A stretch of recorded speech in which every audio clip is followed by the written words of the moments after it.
1974 সালে 22 জুন জন্ম নিল এক শিশু, যার নাম রাখা হয় জোসেফ বিজয় চন্দ্রশেখর। কে জানতো এই ছোট্ট শিশুটি একদিন কোটি মানুষের হৃদয়ের স্পন্দন হয়ে উঠবে, হবেন আজকের থালাপতি বিজয়।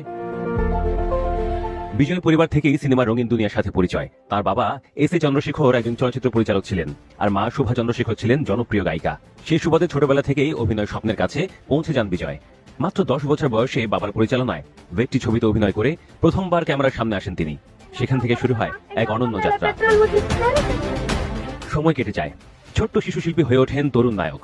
1992 সালে নালায়া থিরপু ছবির মাধ্যমে বিজয় প্রথমবারের মতো নায়ক হিসেবে আত্মপ্রকাশ করেন। তবে শুরুটা সহজ ছিল না। সমালোচনা, সংগ্রাম আর প্রত্যাশার পাহাড় সবকিছুর মধ্যে দিয়ে এগোতে হয়েছে তাকে। কিন্তু 1996 সালে পুভে উনাকাগা মুক্তির পর বদলে গেল সব। এই ছবি তাকে পৌঁছে দিল জনমানুষে, দর্শকের হৃদয়ে জায়গা করে নিলেন তিনি। এরপর যেন আর পিছিয়ে ফিরে তাকাতে হয়নি। একের পর এক ছবি, একের পর এক সাফল্য। 2004 সালে ঘিরলি তার ক্যারিয়ারে বড় মাস। ছবিটি তামিল সিনেমার ইতিহাসে ব্লকবাস্টার হয়ে বিজয়কে প্রতিষ্ঠিত করে দিল ম্যাস হিরো হিসেবে।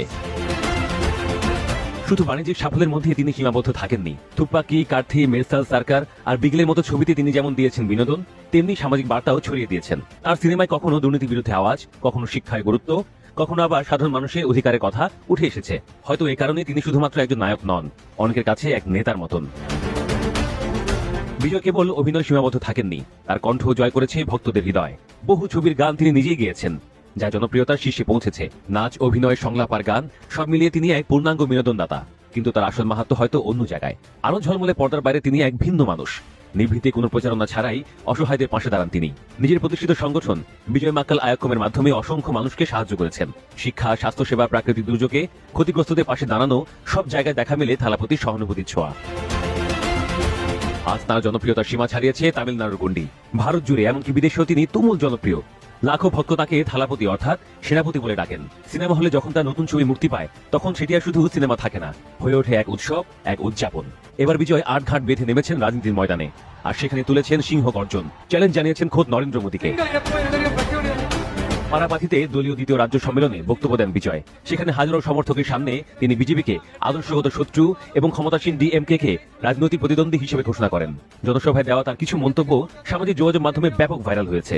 বিশেষ করে প্রধানমন্ত্রী নরেন্দ্র মোদীকে দেওয়া হুঙ্কার এখন আলোচনার কেন্দ্রে। বিজয় বলেন, সিংহ সবসময় সিংহই থাকে। সে একবার গর্জন করলে 8 কিলোমিটার দূর পর্যন্ত প্রতিধ্বনি শোনা যায়। জঙ্গলে যত শিয়ালি থাকুক, রাজা সবসময় সিংহই থাকে। সিংহ শিকারের জন্য বেরোয়, বিনোদনের জন্য নয়। সিংহ একাই শিকার করে। রাজনৈতিক বিশ্লেষকদের মতে এই মন্তব্যের মাধ্যমে বিজয় পরোক্ষভাবে নরেন্দ্র মোদীকে ইঙ্গিত করেছেন এবং নিজের জনপ্রিয়তা ও নেতৃত্বের আত্মবিশ্বাস স্পষ্ট করে তুলেছেন। এছাড়া তিনি